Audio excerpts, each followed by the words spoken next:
Hey, Vinnie. Thank you so much for coming on Let Me Talk podcast today. So excited to have you here. Thank you for having me. I'm very excited as well. Thanks for saying yes to coming on. Yes, of course. How have you been? How's your day? How have I been? How's my day? My day's been good. I went to the gym this morning, cooked myself some lunch, had a couple of meetings with some things, and then now I'm here. Very Love chill. it. Very chill Love day. it. Are you excited to get into it? I'm very keen to get We into do it. start with the rapid fire. It's a bit of fun. I like bit of rapid breaking the fire. ice. Nothing too crazy. Unreal. The first one is, who's your favorite entertainer? And like, why? It can be anyone. My favorite entertainer. Yeah. My favorite entertainer probably right now is a YouTube group outside of the UK, coming out of the UK, called Sidemen. But I also love the Beta Squad, which is another group. But two people specifically who I love is Harry Pinero and Darkest Man. They're YouTube creators who I adore. I love them a lot. How do you find these people? Just like, I don't know. They're massive. just They're pop huge. up on your, They're like, big. They're big. feed. I've watched the Sidemen, which is like a YouTube group since I was like a kid. Yeah. Love them. But these other two creators, they're also big as well. I don't know. Just find that their humor's elite. Their humor's good. Watch them. They're Yeah. good. They're from the UK. UK and Aussie humor is very similar. Yeah. yeah, you can almost like relate and know what they're talking about Yeah. straight away. Yeah. And the next one is favorite reality TV show. If Big you Brother. watch many. Yeah. No, seriously. Nah, Is it? Like, might be. honestly, I've only ever really watched, like as a kid, I watched like My Kitchen Rules with my mum. Yeah. If that's reality. I don't think it's reality. Maybe it's a TV show. But like in terms of reality shows, I watched last year's Love Island USA with Huda. Yeah. That girl in there. I liked that season.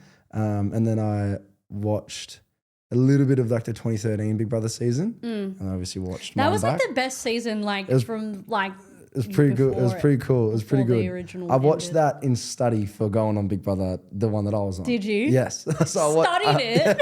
Well, What not are for we study, studying? because I'd never seen Big Brother before. Really? No, I'd never I seen mean, I it. guess like in the earlier, like you would have, like you would have been way too young. To Yeah, watch I was a it or to kid. I don't know. I mean, Like, it was on TV, but I never watched it. I couldn't remember it. Yeah. So when I got accepted to go on, I was like, well, I probably should watch like an episode or Something. two. So I found like some people had posted episodes on YouTube, and I was like, unreal, I'll watch it. So Yeah. 2013 was cool because I 2013 was googled like the best Big Brother seasons to watch, and that Yeah. came up. I was like, I'll watch and it. 2014. Was it? Yeah. It Both was good. both were good. That's before it like ended and then went to Channel 7. Yeah. And then I'm not sure what they did there. Okay. I know that. I don't know. That was crazy. That don't was know. like, but I auditioned for it this year. Oh, That's wow. one- yeah. Okay. Cool. And I was like, this is going to be interesting to see who got on. Yeah. Because when you audition, you're like, You have no idea. wonder who's going to be You on it. got no idea. Yeah, And you have then, no but idea. it was very interesting. It was like, but good group. Like, Yeah. I feel like they got a good group. Yeah, the way I've described it to people is they're like, oh, who's on it? Like, what type of people are on it? You know, people that haven't seen the show. And I'd say, Big Brother is if you've just gone on a tram in Melbourne and just like with a big hand just scraped everyone off that tram and just put them in a house. Yeah. Like mixed bag. Yeah, you know? for sure. All different backgrounds, all different walks of life. Definitely. Yeah, I like it. It was a good group of people. Next one is Go on. your eviction or Ed's eviction. Would you have preferred to be evicted in Ed's way, or you're happy with how you were evicted? Nah, my way for sure. Your way? Yeah, my way, absolutely. yeah, absolutely. Because it's hard, hey. It's like that was full on. Ed's That is was a tease. confronting. Ed's is a tease. It's like, hey, like, you know, we miss you, we love you, blah, blah, blah. Pack your bags. It's like, it takes you on such a high. And I get singing Jingle Bells is a high as well, but I just woke up. Yeah. You know, it was midnight. So I'd prefer mine Yeah. personally because, and also it was just more iconic. And it was like I like the theater of it. Like I can separate the fact of like Vinnie on the show and then Vinnie outside. Like Vinnie outside watching it would have been like, wow, that was funny. That was a laugh. I can appreciate it. The last one is, when are you most inspired? When am I most inspired? Fuck it. These are rapid fire questions, but I just ramble. I mean, the first two, maybe not. Yeah. Like, yeah. When am I most inspired? I don't know why, but really late at night. Yeah. Like really late at night. Like if it is, like even last night, I didn't get to sleep till like 2 a.m. I had my guitar on my bed. I bought a new guitar recently and I've just been playing the absolute shit out of it. Sorry if I can't say shit. No, you can. I can. We swear on this. I know, late at night. Late at Yeah. night. I don't know. Are you a night owl more than a yeah. morning? Absolutely. But I do both. I like both. Yeah. It's weird. As I get older, I feel like one of them, a tipping scale will happen. Yeah, probably late at night. Yeah. And post like a concert or a music gig, I go home and I'm like, I just feel I want to do shit. Yeah. Did you go to, are you like a festival person? Did you go to like BTV or? No, I didn't do Beyond the Valley. I did it a couple of years ago and it was honestly so fun. So fun. This year was just, I left it too late. It wasn't as organised. I do like a festival though. But I'm a music gig guy. I go to gigs all the time. I love gigs. Yeah, I've seen you're like, I want to do like a 1 gig a week or something that. Yeah. That's my goal this year. I want to go to one live event a week. If that's like open mics, if that's a concert, if that's festival, like something. I want to see like art live, or even like poetry nights or something like that, or like an impromptu like acting class or something like that. I want to do something like that at least once a week. Have you always been like interested in this field? Like, how did it kind of start for you? In just like obviously like acting, music and stuff. I would say I've always loved music. My mum and dad are quite young for how they've had me. So like my mum was like 22 when she had me. Yeah, wow. My dad was like 20, about to turn 23 or something. Super young. Yeah, very young. So like they've got 80s music taste, 80s, 90s music, which I think is the best music ever. Oh, 100%. So I grew up on really good music, which I'm really grateful for. And then singing from like a young age. But I never knew I could sing up until like the whole Zach Bryan thing happened. I didn't know I could sing until he pulled me out and he goes, start us off, brother, start singing. And I was like, well, if you say so. That was the first time I'd ever sung in front of anyone. That's so insane though. Yeah, it was the first time I'd ever sung in front of anyone. But I would say, to give a long answer short, I've always been a people person. So even with like my job, like barbering, cutting hair, I love chatting shit. I love people. I find them so fascinating. Yeah. But then I also like connecting with people. And there's no better medium to do that than through art, than music and acting and sharing story, conversation. I think it's a no-brainer to like, step into that field, making music, sharing my stories, so then people can connect to that.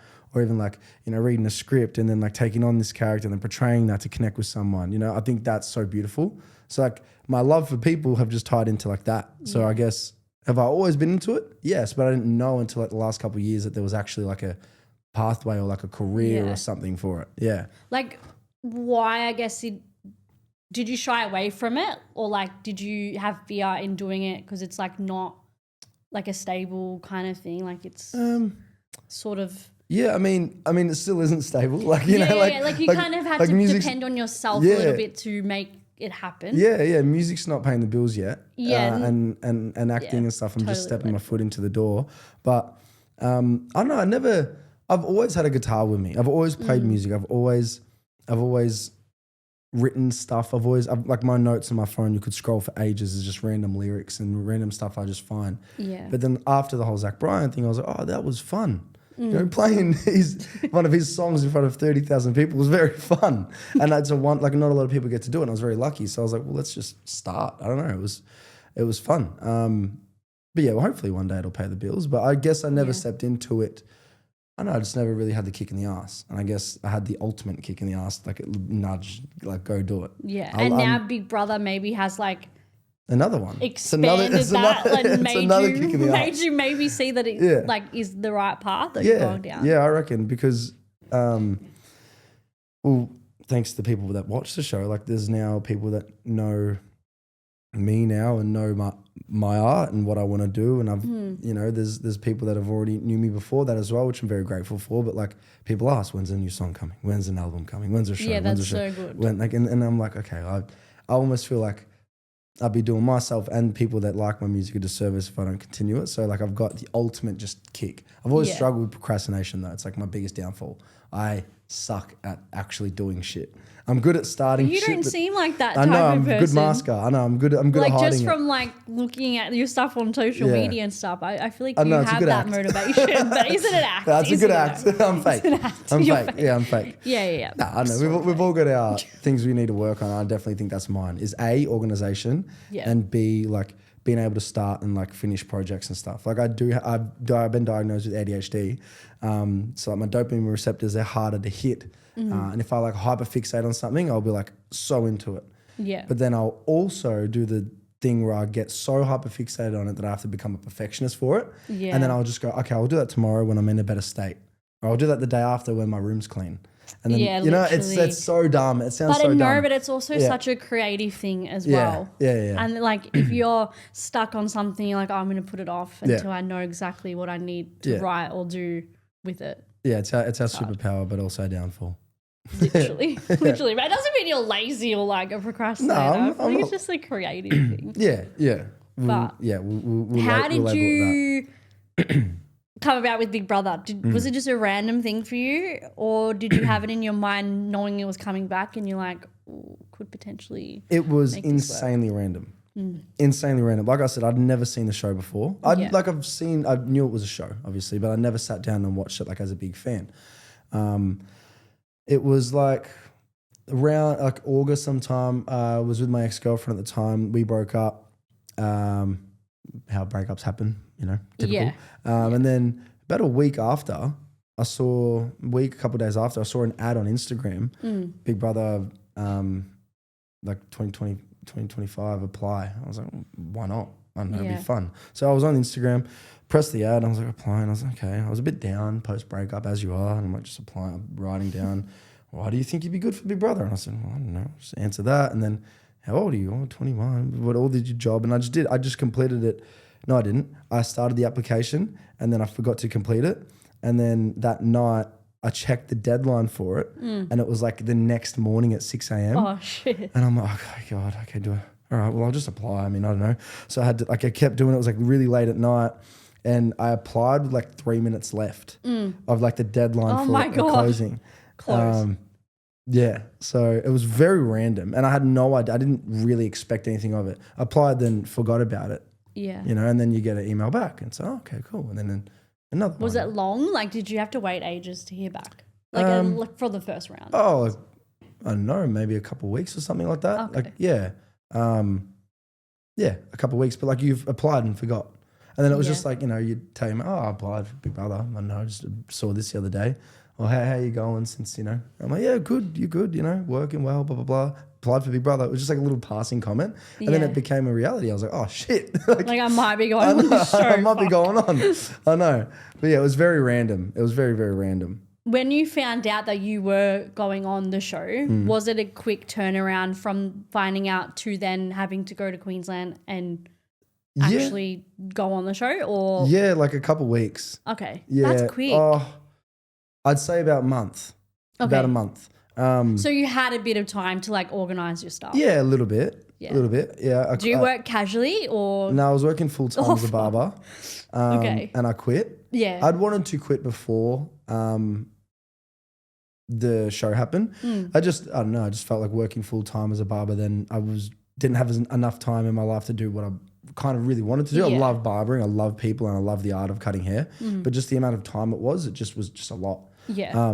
But then with this show coming up, I was like, well, this is more motivation to quit. Because I needed up to, 4 weeks to be able to not work. Yeah. But I was actually at a gig of mine, or it wasn't my gig. I was opening up for someone at Billboards in the city. Do you know Billboards at venue?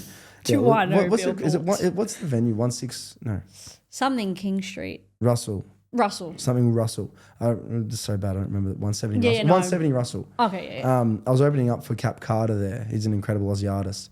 And I was in the green room. I was in the back room and I got a call from the producer and he told me to sit down. I was like, oh my God, don't tell me. He goes, you're on. I was like, So like in an hour I played this show and it was like the best show I've ever played because I was just on such a high. Yeah. That's so good. Yeah, no, it was like probably a 4-week turnaround. Yeah. And then like go. Did you tell like immediate family? Like, are you allowed to tell certain people and then the beauty of Big Brother is that like it's random people and it's not like leaked and like that's the beauty of it. That's like sort of privacy of it. So it's like the night that it's the Big Brother episode 1, it's like, wow, these are the first times we're seeing these people. So like the confidentiality of it is very important. So I told literally my mum, my brother, my sister, my dad and my housemates. That was it. That is it. That was all I told. I could not tell anyone.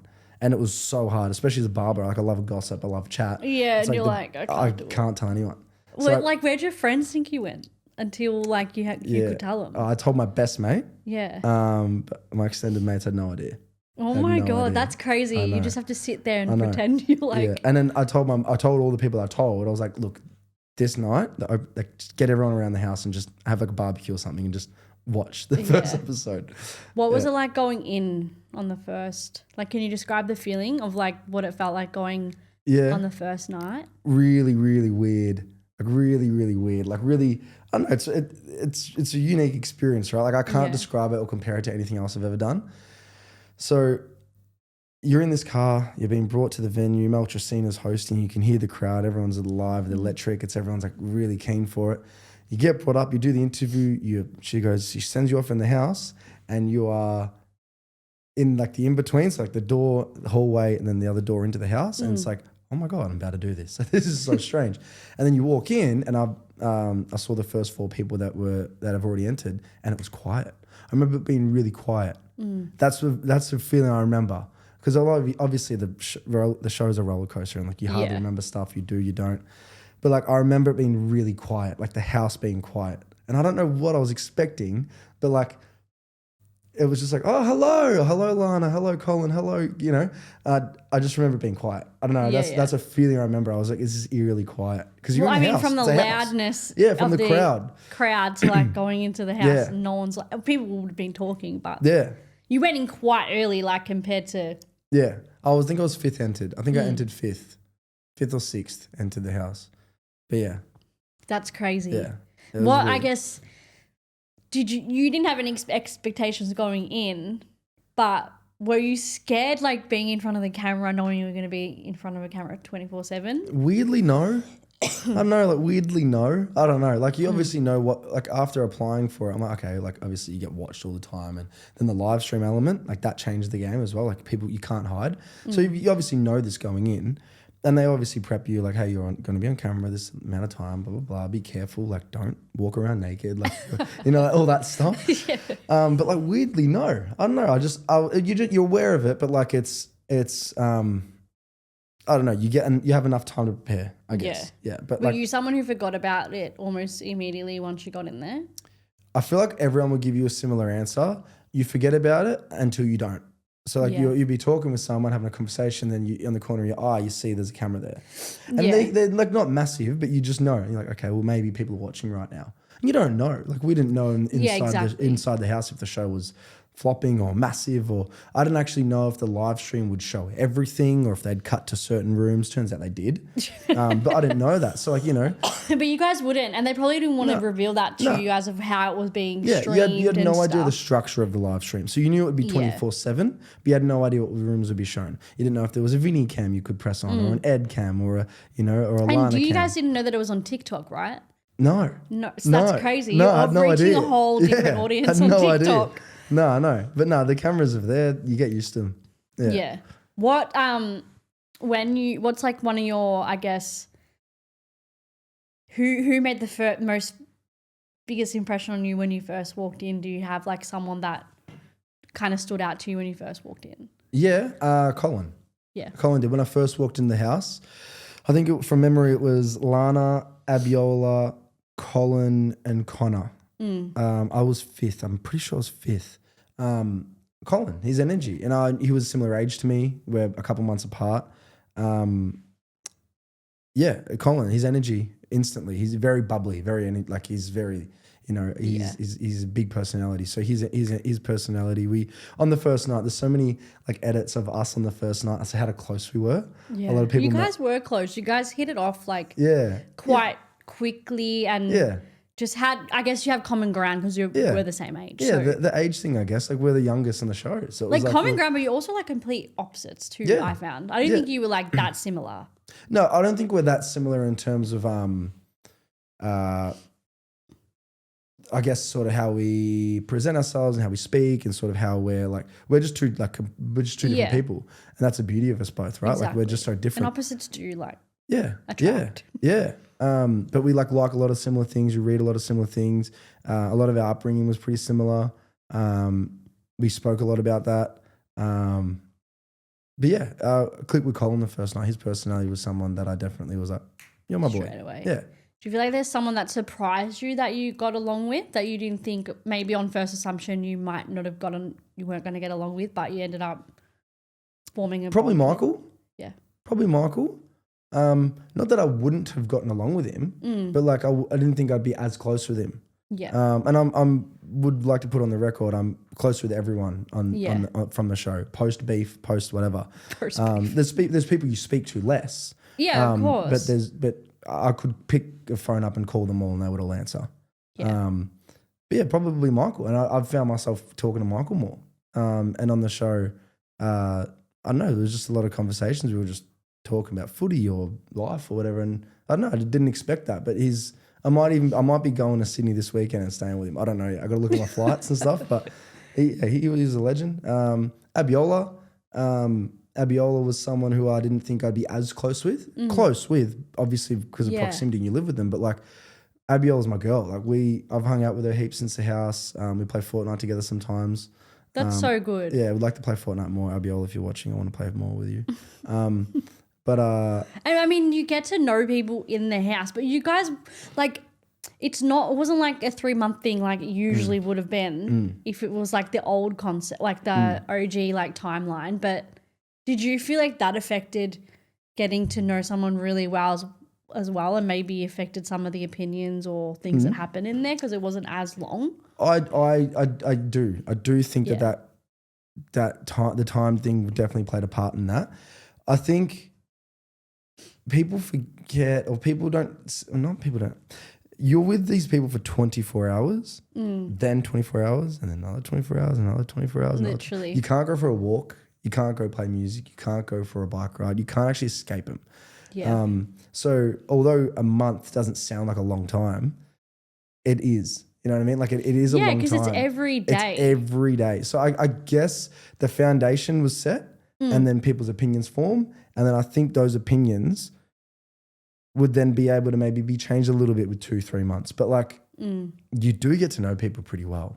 Like you do. I feel like you would. Yeah. It's more like Australia were like, fucking need more of these people. Yeah. Like a month isn't enough because it's like you're in there 1 week and then like Australia have to vote out someone they've only known for a week. Yeah. And then even like the final week, it was just like bang, bang, bang, bang. Like me, Ed, Connor, that was crazy. Colin, that was like everyone, it was like eviction. I was like, whoa. Which I'm like, I don't know. I feel like they did that because it was new again and they just wanted to see if it was going to resonate with audiences. Yeah, potentially. Yeah, but it's just really like, come on. Like, I feel like even 2 months would have been better than a month. I think any more of it, you know? Like any more would have been good. It was a good watch. I've watched it back. It was good. It was a good watch. So I think more of it. Like I selfishly would have liked to have watched more of us. You know? No, seriously though. It needed to be like more. I get like they had the live stream. Maybe they were like, because they had the live stream, it was heaps of There's a lot of content. Yeah. But I was like, the live stream was saying like the live stream was so different to the daily shows. Like you were definitely not getting enough context on the daily show compared to the live stream. Yes. Which is crazy. Yeah, that was I don't know if you got that even by watching back. Or did you watch some of the live streams? Probably not. I did watch some. Yeah, I did. So I had a week. I got evicted, then I had about a week of me outside the house being able to watch it. It's really hard. Like, you know, they've only got a TV slot for an hour or so. Yeah, you know? exactly. So it's hard to squeeze everything in. And obviously they've got to make the episodes entertaining. So, you know, me and Abiola freestyling in the BB Eats challenge probably isn't going to make the cut. Yeah, but then the exactly. live stream people get it. It did, which, you know, and that's fair, you know, like that's their job. It's a very hard job to do, I think. Oh, definitely. I feel like it would be 100%. Yeah. But like, some of the beef though, they definitely didn't put on, and I was like, that would have been like what? I mean, some of the hotel like the beef. I'm like, why are you putting that on? Yeah, like, there was a lot there. There was a lot of beef in the the BB Hotel challenge. That was me. Which is like fair enough. People aren't eating and shit like that, so it's very that would be very hard. Was that what was the toughest thing about being in there? I guess was it the food or toughest thing about being in there? I've thought about this answer and I don't know how to answer it. There's a multitude of things. Like, I don't know. I guess my experience, Bruce, everyone's experience is different. I guess how they prep for it and how they then hold themselves in the show. I was very much aware, it's only a month, I'll be able to be back home in a month Yeah. if I make it to the end. So I guess I had a very strong sense of like, okay, this is hard right now, but it's going to be over. Like, and it will be over. But also this is really fun right now and it's going to be over and it will be over. So I've got to really enjoy it. So I guess being away from family and stuff, like I love my family, but I knew I'd be back. Yeah. So I didn't really struggle with that as much as I probably thought I would have. But the hardest thing about the house was probably not having any vices to go to.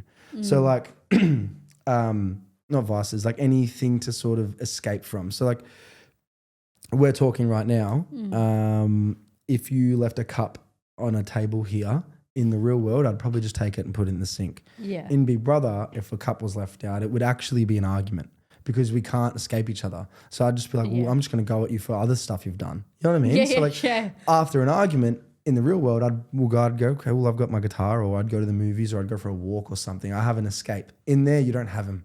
You don't have your phone. You don't can't have, like run away. I'm a YouTube kid. Like I love YouTube. I don't have YouTube. I don't have my guitar. I can't listen to music.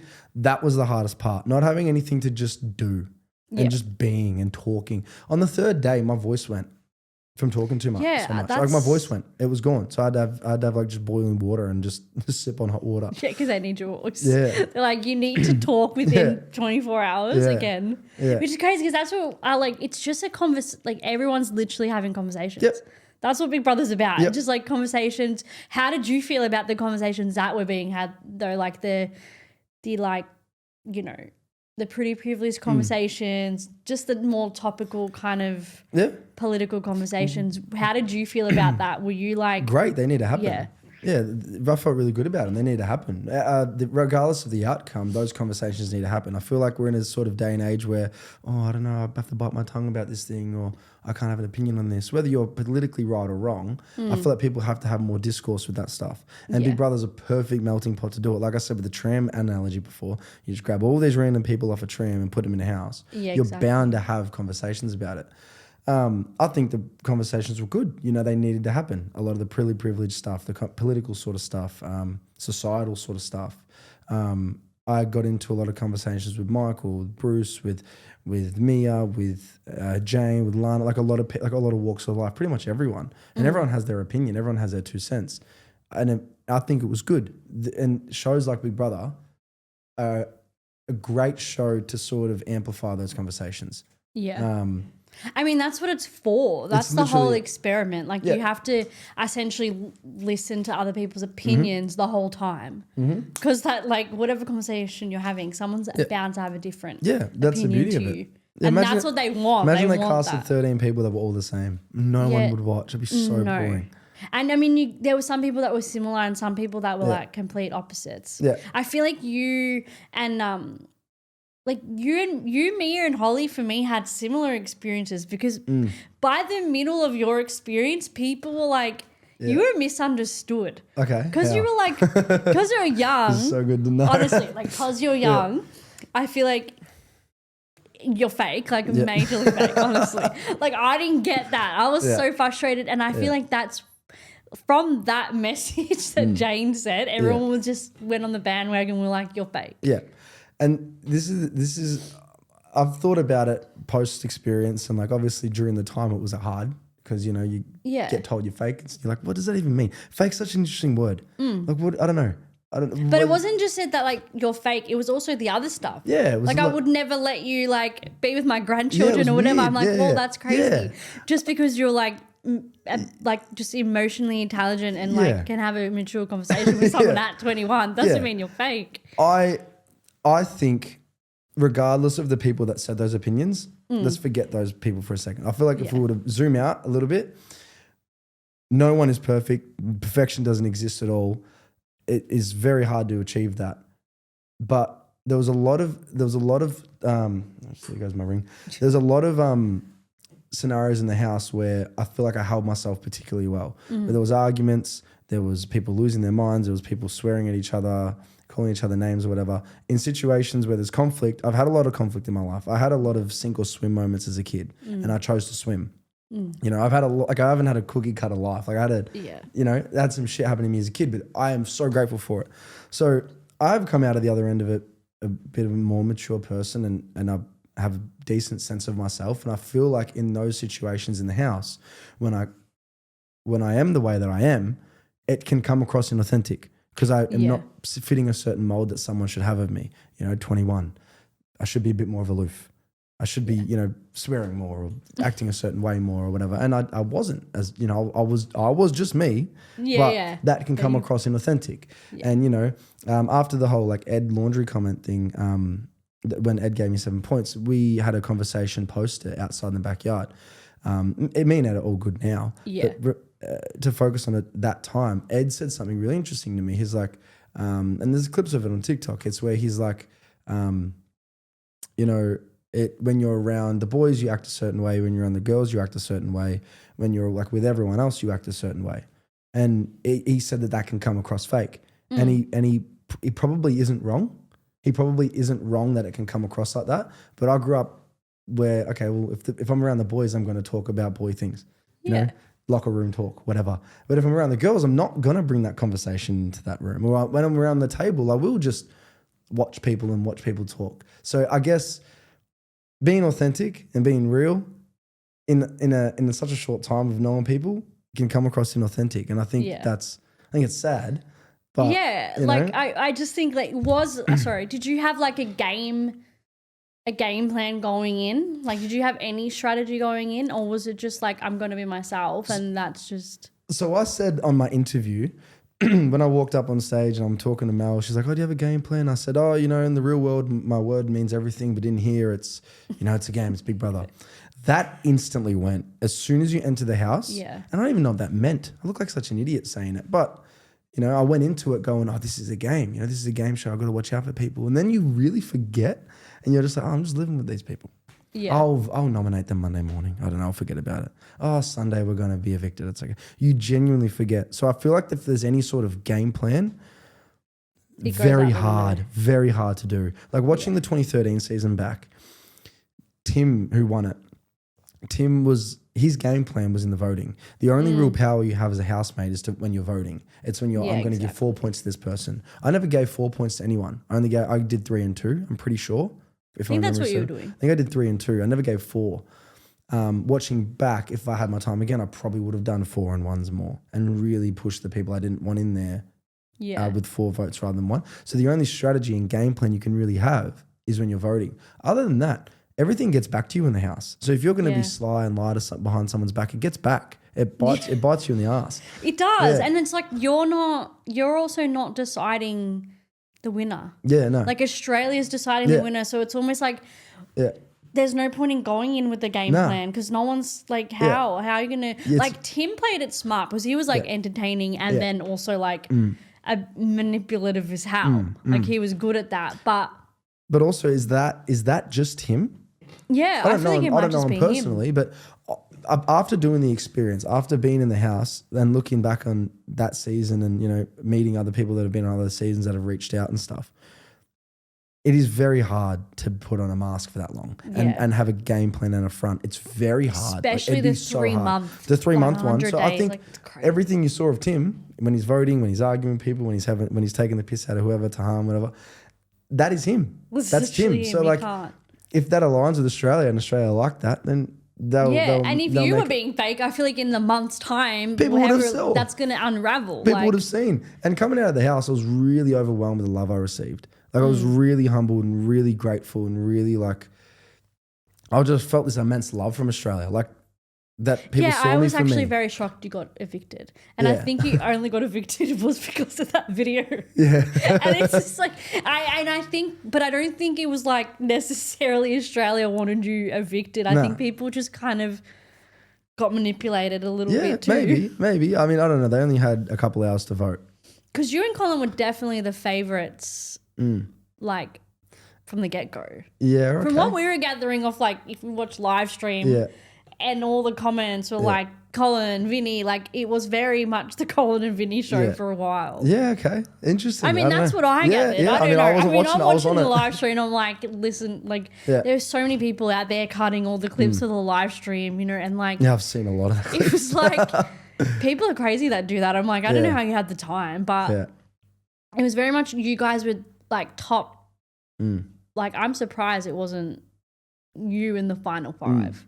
Oh, it is what it is. I mean, Colin was, but like, but that shocked me a little bit, and I was like, it seemed like whatever was happening on the video messages was kind of then translating into the Australian voting. that next week. Yeah, I think so. I think also I was up against Coco and Emily. You know, and Coco won it and Emily was runner up. So I was up against pretty two strong housemates, so who had massive audiences because they are such lovable people. I love Coco and love Emily. Like they are both awesome people. Definitely. I like me, but like, you know, Coco ended up winning and Emily was runner up. So I think me getting evicted was just, I was third best there in terms of like who Australia wanted to see more of. Yeah. Which is fine. And that's okay. That's the beauty of Big Brother, you know? Did you have an inkling of where you kind of sat in the popularity of it all, like ever? No, you have no idea. You are just even with the house. Ride, like that fucking ride. Oh, the ride was interesting. Yeah, I got a bit of love from the ride. Coco had a lot. Coco had a lot. Coco had definitely the most. Coco had a lot of, oh, Coco, we love you. Coco, we love you. And it was a lot of that. And rightfully so. Coco's so lovable. I had a bit. Yeah. Colin had a lot. Yeah, I feel like people were even shocked that Colin didn't win. Yeah. It's just interesting, though. It's interesting. It's so interesting how the game can turn from like week 1 to week 4. But also we all intrinsically have our own things, what we like about people. Like I find myself gravitating towards people out in the real world that are more extroverted, that are more, that have a lot of ambition, that just want to do something. That'll be like, Vinnie, let's go to the pub and play pool right now, or let's book a one. So that's who I'd probably like to watch on TV. Yeah. Where there's people at home that like maybe more introverted people that they can confine in and relate to, and like maybe someone who's a bit more quiet and a bit more reserved. And so like, it's just whoever was watching, whatever bigger slice of the pie people are going to like is, you know. So a lot of people liked me, but a lot more people liked other people, and that's okay. You can't appeal to everyone. Yeah, exactly. You can't. It's a very hard thing to do. You've been doing that like the whole time, and like if you don't win, you're like, well, I just wasted my time trying to please Australia. No. What was there anyone in the house that maybe you perhaps didn't understand that well, but then after post show you've kind of gotten along with more and they've kind of surprised you? Nah. Not really. I mean, on the show, I feel like you get to know them pretty well. Yeah. You just see their personality just turned up a bit, you know? Yeah. I feel like people were definitely different. You know, like I've experienced that. Like, you know, you're on the show, everyone's like turned on because you're on a TV show. Like you're aware of you're on a TV show, there's cameras around, you know? But then we all met up in person. I'm like, oh, we're all just regular people. Yeah. So like, I feel like, you know, I knew everyone, but then meeting them in person again, it was like, oh, okay, this is cool. This is refreshing. Like, you know, they're just people. So I guess not really. Like I already had a pretty good sense of who they are, and I guess my relationships have either solidified more or just haven't spoken to as much. Yeah. Yeah. Are we still talking to Jane? What's the update with Jane? Because that was so funny, the makeup that you did. Yeah, the makeup did was she iconic. Take that well? Was that taken? Jane took it really well. Jane's a great sport. Yeah, Jane is a great sport. So she understands the laugh of it all. Yeah. When did I call Jane? I feel like I called her after I got evicted or messaged her, or maybe, oh no, she messaged me. And then I did the makeup and I called her in the makeup. I called her in it first, and I did it knowing that she'd be a fan of it and she'd love it and she'd find it funny. Yeah. So I called her and I showed half of the wig. So and she goes, oh, what have you got on, Vin? And I turned it and I said, Jane, you're fake. I actually have a reaction screen recorded. Oh my God, I love that. And she's like, oh my God, she laughed. She was pissing herself. And she goes, oh my God, if you post it, you got to tag me. Like, she gets it. Yeah. She got it. So like, you know, we haven't spoken like every day, but you know, if there's a story or something, she'll reply to or like, you know, or, you know, she'll like a post of mine or something. But like, yeah, we're on a TV show together, but doesn't mean we have to talk every day. You know? Yeah, exactly. And you're very like different generations, different people. Yeah. Like whatever was said on the video, like that's the game. Like just gonna have to say something about someone at that point as much as I mean, it was her choice to use those words. Like she could have said. It was harsh, but it was like. I mean, but at the end of the day, it's her thing. It's not my. I don't have to take on her opinion. I think that's the beauty of Big Brother as well. It's something I've really learnt about the show is like, I do not have to own anyone else's opinion of me. And I know that can scare people, and people probably can read that and hear that and go, oh, this guy's so whatever. But like, I don't have to take people's opinion on. Yeah, you don't have like, to take it on. I don't have to own it. Like, I don't have to own their words. Like, if you think I'm a fake person, thank you. Like, that's cool. I would rather take the opinions of people that have known me for 21 years than 3 weeks. Like, you know, my family, my brother, my dad, like all the people closest to me, they all love me for me. You know, they know I have flaws, but being fake is not one of them. Yeah, you know, sometimes my flaw is actually being too real with people. I'm too honest. I'm a barber. I'm supposed to tell you your hair looks shit. Yeah. Yeah, your hair's not good today. Like, but well, I mean, if you're a barber and you're telling people your hair looks great, it's shocking. Yeah. I mean, you're being fake, seriously. Yeah, no, but that's like, I don't know. Like, maybe it's just like you said, like you're just because you've had life experience, people were just like kind of riding on that you're being fake. Yeah. It's totally understandable that they would see that and be like, well, I don't know if you're being genuine. Yeah, I don't think age automatically gives you wisdom, maturity, and it gives you experience. But your experience could be you being an arsehole. Or you being a certain type of way of a person or lacking growth. Yeah, I'm 21 years old. I get that I'm young in age compared to Jane, who's 67. I get that.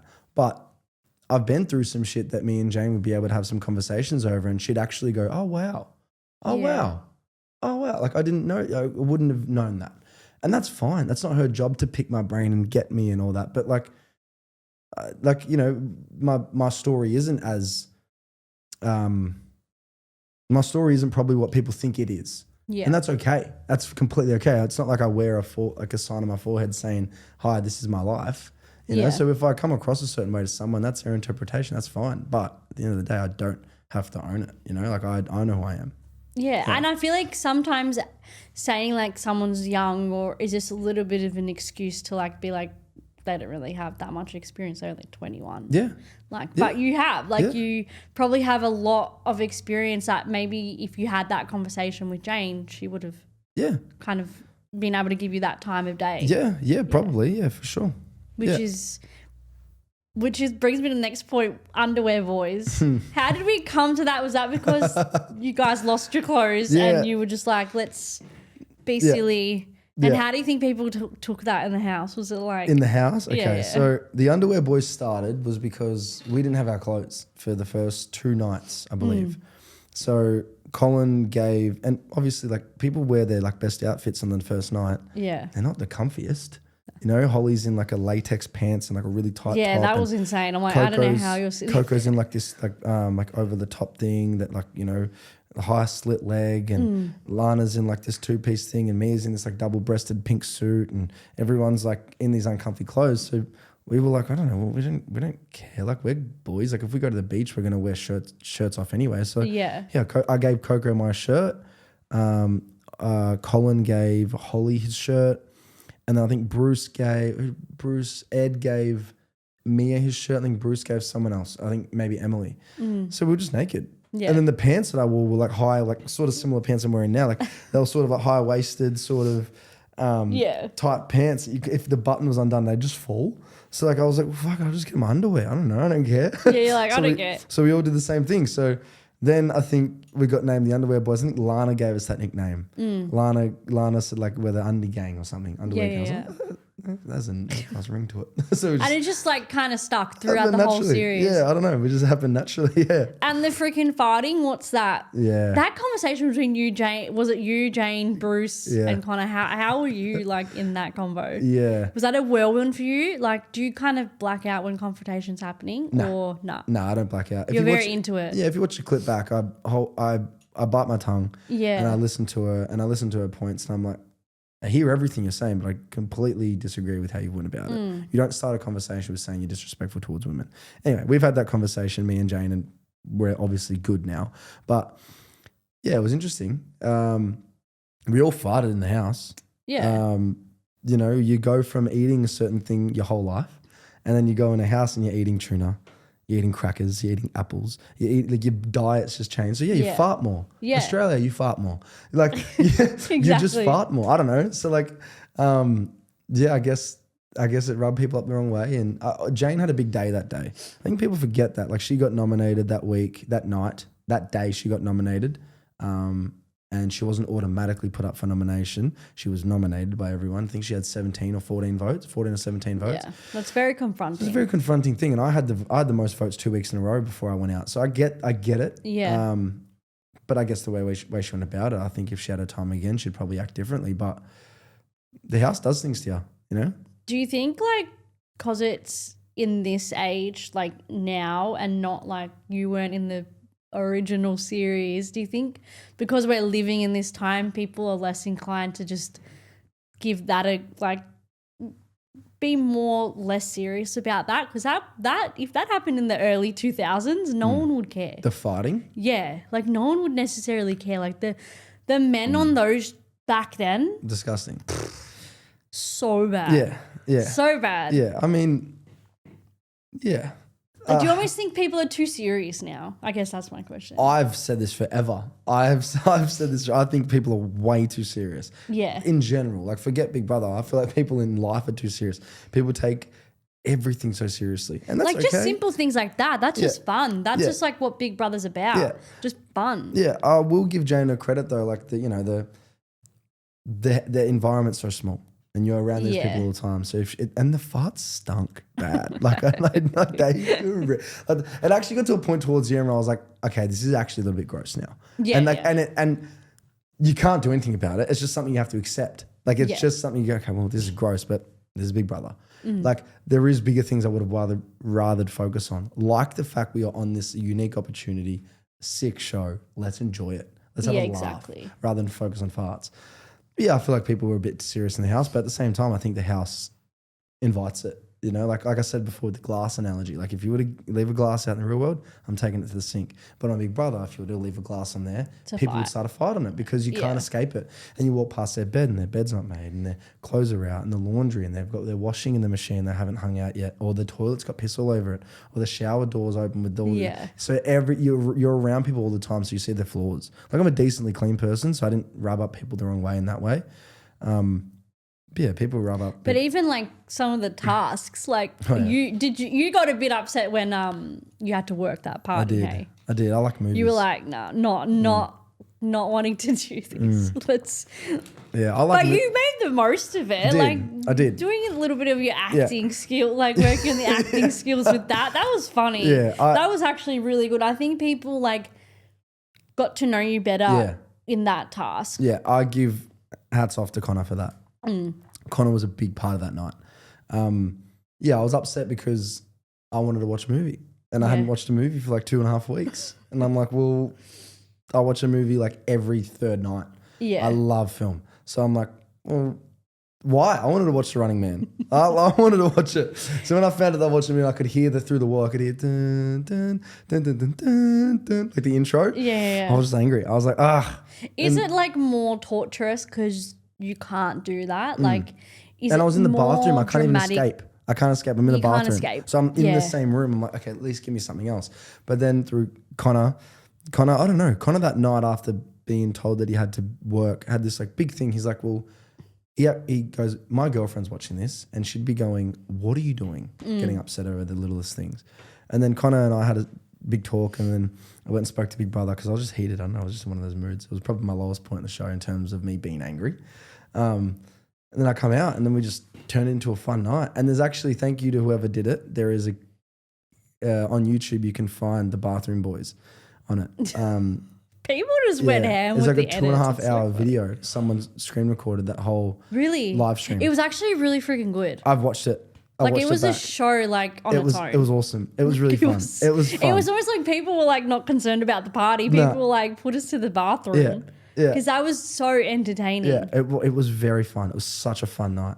It was such a fun night. Like the accents we put on as well. I don't know where we got those accents from. Yeah. We had those accents that were like this, but, and it was like we vaguely European. I think that's where we said we were from. Yeah. I don't know. It was just hilarious. But I mean, like things that's the thing is like you probably wouldn't have had that moment if you went to the party. Like no. And then that's just like people probably wouldn't have edited anything like that. No one else would have done it. Like I split my pants. Which is hilarious. It's one of the funniest clips to watch back. It's literally me doing the whole pop squat thing that Colin used to do when he farted.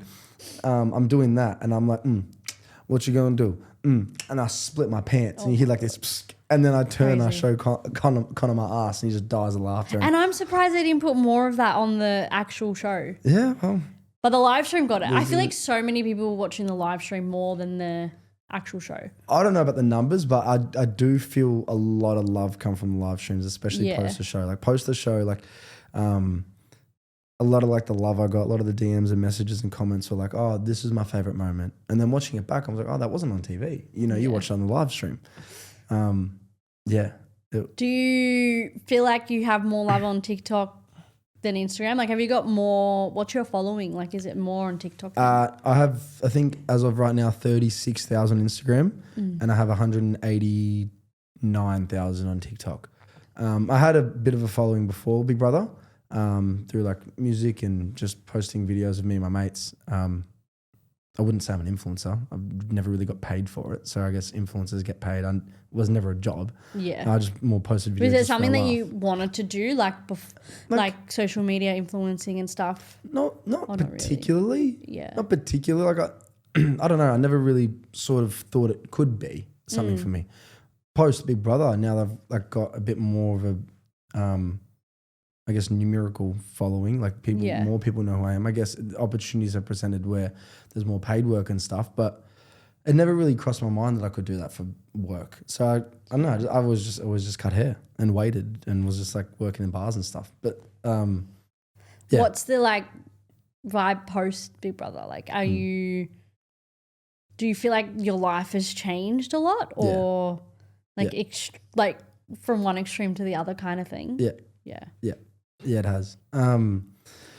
Like I said, there's more people know who I am, and it's interesting. Like it's I don't know. It's I don't know how to even word it yet still, because it's happening to me. I don't really know how to really word it. But yeah, more people know who I am, and some of those people are people that work in industries that I want to work in, and some people have now listened to my music that I never thought would have listened to my music. You know, like I'm a musician as well. Like I make music. I'm a singer songwriter. Like that's like one of my muses in life. Without it, I don't know what I'd be doing. Yeah. So you know, I had songs before going into the show. Then I checked my phone after, and like I've got like thousands of more streams. I'm like, oh my god, like people know my music. You know, like so it's changed in terms like I've got a bit more of an audience of people that are checking in and are seeing like what I'm doing, and I really am grateful for it. But yeah, like it's opened up doors for like acting, which I've always wanted to do. A lot more people are like wanting more music from me, which they can definitely get. There's some songs coming on the way that are really, really, really freaking cool. But yeah, it's changed. It's even more so. It's changed about how I think about myself. Yeah. In what way? Like, just do you have more belief in yourself? Yeah, definitely. And I know a lot of that shouldn't come from other people's opinions. It's probably not the healthiest place to get 100% of your self-belief is from other people's opinions. A lot of it should come intrinsically, but sometimes a spark helps. And there's no bigger spark than having that validation though, in terms of people listening to your music. Yeah. It's a nice feeling. It's very nice. Like it's very nice. You feel like your stuff is being recognized, and it makes you like more inclined to continue it. Yeah, literally. I've had people message me saying like, you know, certain stories about when they've listened to my songs and it's helped them through something, and I'm like, what? Yeah, like, that's so cool. Like, that is sick. So it's giving me more motivation, more desire to do it. And I give a lot of credit to Big Brother putting that platform out there. You know, given me a bit more of a. Has it surprised you that it's gone that way? Like, did you think? Because obviously, like Big Brother's a big TV show, but did you think it was going to be as big as it is? Like, not necessarily. I didn't really have an expectation. Yeah, I didn't really know. Like I knew that it was iconic as back in the day, and it was massive. I knew that it was massive. Like the prize was $1 million at one point. Like you got to be making crazy. You know, the show's gonna be massive for the prize to be $1 million. So when they had like the revamp, I was like, oh, that's just cool. I'll apply. I didn't really have an expectation of it, let alone what it would do for me. I knew that obviously people would watch it and people would be fans of it, but I didn't know that it would be like insane. Like that, you know? And you know, you get recognized on the street now. It's like, oh, Vinnie, oh, Big Brother. Oh, like, you know, you get people coming up to me going, you're fake. And it's like, it's a laugh. It's funny. Yeah. But people come up to me like they know me, which is interesting. And it's like, it's really cool. And I want to have that relationship with like people that listen to my music or people that will watch the art that I'll be making soon. I want people to sort of know me and not, because it's hard to be fake. It's very hard to do that. It's very hard exhausting. to be fake. Jim Carrey, one of my favorite actors ever, he has this quote, to be depressed means that your body needs deep rest from the character that you're playing every day, which I think is sick. Like if you just like that quote is so cool. To be depressed is to your body signaling that you need deep rest. I don't know. I just think it's sick. So like for people to know me, from me just being on the show and farting and having a laugh and freestyling with Abiola and people just seeing me for me and then meet me in the street, I'm the same dude. So it's very nice to know that like I've got this connection with people that know me. And it's not that's the thing. Like I think so too. I feel like it'd be very weird if you were to come in here and be like a completely different person and you're shocking. Like, who? That's like actually quite psychopathic. Confronting. Yes, like, it would be. Like, are you okay? Like, but I'm the same, aren't I? Yeah, I think so. Yeah. But I think that's the thing. Not to it's like put you in a spot to answer that. Everyone's gonna have like in just normal life. There's going to be so many people that meet you and have different perspectives on who you are and their opinions. Like I always say, like other people's opinions of you and your life, or whatever, are none of your business because they don't actually know the depths of your life. Yeah. Neither do I. Yeah, neither do I. have no We're all idea. just figuring it out. Yeah, like, so if people like really need to have an opinion on someone, go do it. It's very exhausting thing to do, but have it. Yeah. It doesn't affect me. Exactly. It shouldn't affect you. People's opinions shouldn't affect you unless they're ones close to you that you really value. Like there is no reason why I should read a comment online and really take it to heart. Really take it to heart. I actually had an experience the other day. I got a comment and it said something, I remember what it said. It was something along the lines of like, you've had your 2 seconds of fame. Put it or something along. Look like you're being performative or something. I think I played I covered a Harry Styles song. Yeah. An unreleased Harry Styles song, and it hit this like weird niche of people on TikTok that know that song, and someone commented on it, saying like, you like performative as blah blah blah, like you know what you're doing. It was really like they'd focused on this comment. Yeah. And I went to reply to it. And I realized I hadn't replied to all the other comments that were nice. And I was like, what am I doing? I shouldn't even be focusing on that. Like it's so, I don't know. And that person will probably comment and be like, oh my God, thanks for the comment. Thanks for. I've had that before. Like, that's interesting. Like I've people literally. Are weird. Yeah. I've had people like spam DM me just hate. And then I reply to them and be like, hope you have a beautiful day, sending love your way. And then I'll hit unsend. And then it's like, oh my God, thank you so much for replying. So I was going through a lot.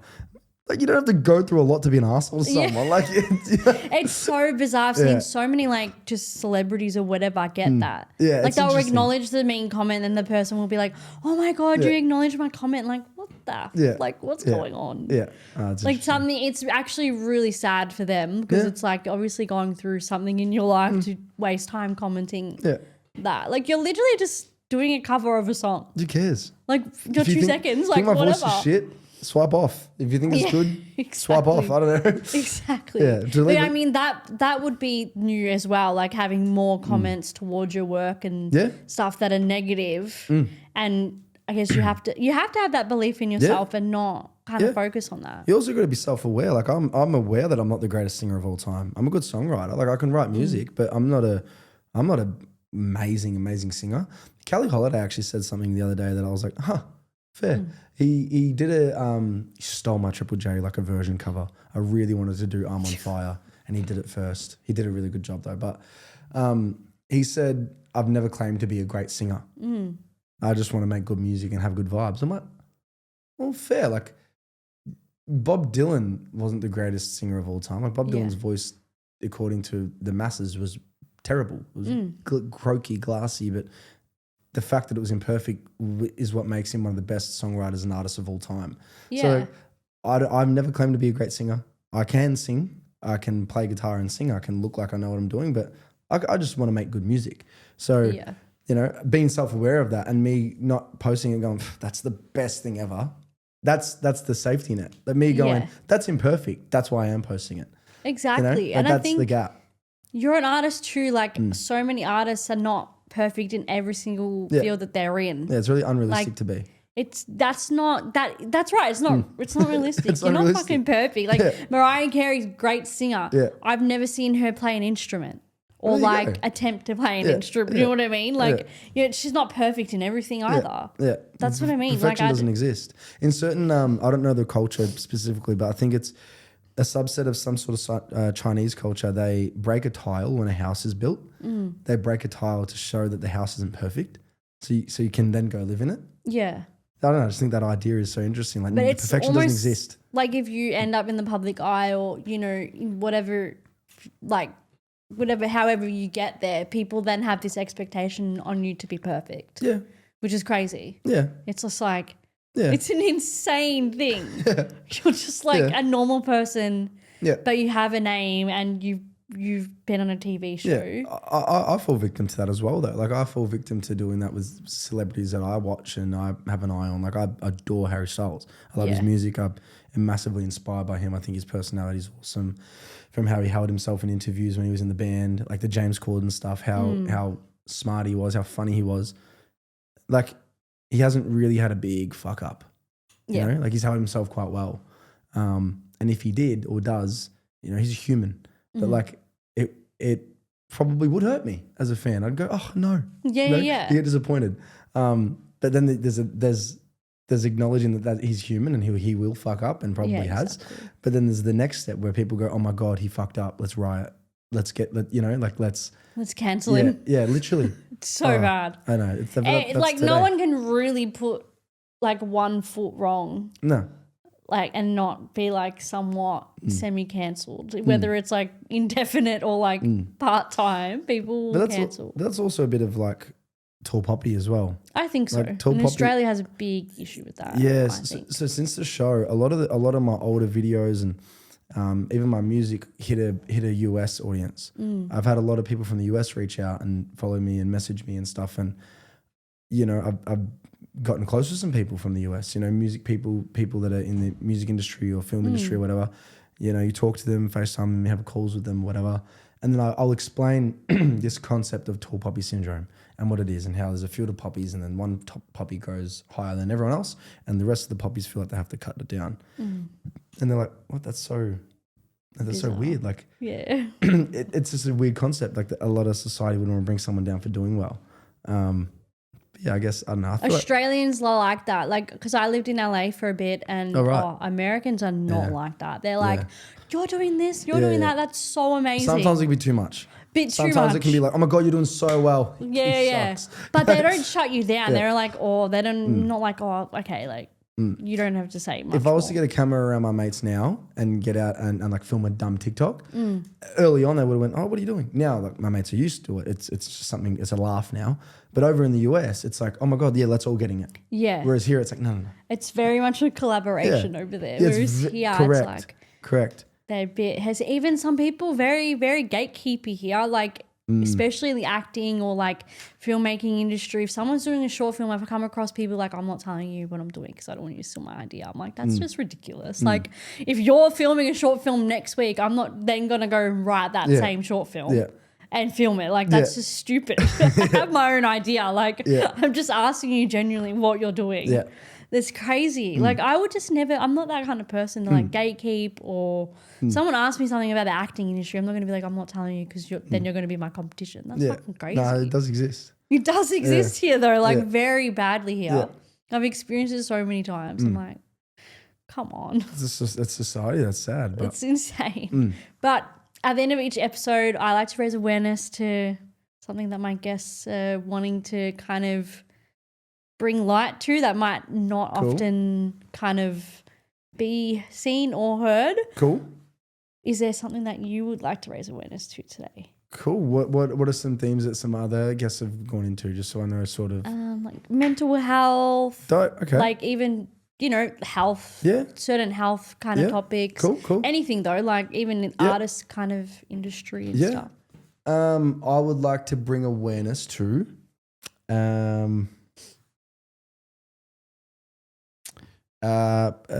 Parental alienation awareness.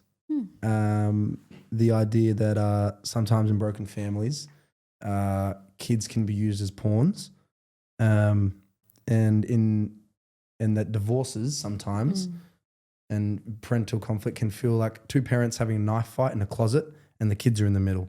Yeah. And just people that are watching, just be aware of that. And Totally just know relatable. that if there is a broken family around you, that you know that it's pretty likely that it's happening. And one parent or both parents are probably not acting right in a certain way. And friends and family and cousins and mates around them should pull them in line. I would like to raise awareness of that because I think it's a lot more common than people give it credit to. Oh, definitely. And there's a lot of issues down the track that those kids and parents will have to deal with forever, and it could just be prevented by someone pulling them in and going, hey, you're being a dickhead, like stop doing that. They're your fucking kids. I think so too. I have honestly, child of divorce. I totally get that. Yeah. And there's so many people like nowadays that their parents aren't together. Yeah. And it's more such likely a than hard not. thing to navigate. Yeah. Well, divorce is more likely than not now. Yeah. You're statistically, if you say yes at the altar, you're more likely to get divorced than not. Which is insane, isn't it? You're just like, fuck. Yeah. Well, that's because. And the kids actually suffer the most in the whole situation. Yeah. Like, yes, the parents suffer, but at the end of the day, those parents, they separate. Like, the kids have to deal with the aftermath of, hey, whose house are we going to? Yeah. Like, conflict. Who are we going to? Everything. Whose Christmas are we going to first? Like, what are we doing? And it's almost like the pressure, the guilt, and the how they feel falls on the kids. Like if you go to Christmas at your dad's, your mum's gonna be alone or whatever, and that's the hardest thing to like let sink in. I don't know. Like my parents divorced when I was like 18. Yeah, so it's 5. like you're used to all that, and then at 18 you have to figure out how to change that whole thing, that whole dynamic, which is very hard. Yeah, no, it's these conversations need to happen more. Yeah. Because amongst that, it gets uglier and it gets deeper. So I've just touched on parental alienation, right? And that can look like, oh, your dad's this or your mum's that. And then you, as a kid, you're like, okay, well, maybe they are that. And then you act a certain way to that parent and then you break that parent. That's just surface level. But then if you want to go deeper, there's assault, there's sexual assault, there's financial abuse, there's physical abuse. So it's a bit of a dark conversation, but they need to happen because it's actually more relevant than you think. The people that are watching or listening, it's more relevant than you think. And it's probably not the worst idea to check in your own backyard and see what your mates are doing and what your cousins are doing or your family. Like if you know a broken family near you, just know that it's, and when I say broken family, I mean split up family. Yeah. Because yes, conflict happens in normal families. I get it. But you statistically, going off the stats, there is, if there's a broken family near you, just check in on them. Because likelihood is that there's some shit going on. And even just be a person they can lean on. Yeah. And just listen. Like don't judge. Don't judge. No. And also don't try and get that person to the child of the divorce. Like don't get them to try and see it in your way. Because at the end of the day, their kid. Exactly. And they know more what's going on in their family than you do. Like you just can be a sounding board and give them advice. Yeah, maybe, but don't tell them. Who you needed when you were younger. Yeah. That's one of my favorite quotes ever. Yeah, I have a journal I've had since I was like a kid and I've got tattoo ideas on the back of it. I've got like a DeLorean from Back to the Future and a trampoline because me and my brother used to trampoline as a kid. Then I've got a quote and that quote is, be who you needed when you were younger. Yeah. So, yeah, that's just a shoulder or a voice or someone to go kick the footy with, be that person. It's such a big, it's such a big thing. Thank you so much for coming on the podcast. This is awesome. It's been fun. This is very fun. Thank you. Very fun. Is there anything about the show or anything you didn't find out that you want to? No, definitely love. I was an open book. You're such an open book, and it's so interesting getting different people's perspectives. I didn't bite my tongue too hard. Like even compared to Tahan's, was like the OG back then, but even hers wasn't as like uncut and stuff like that. And then this year, it's so different. Like we're in 2020.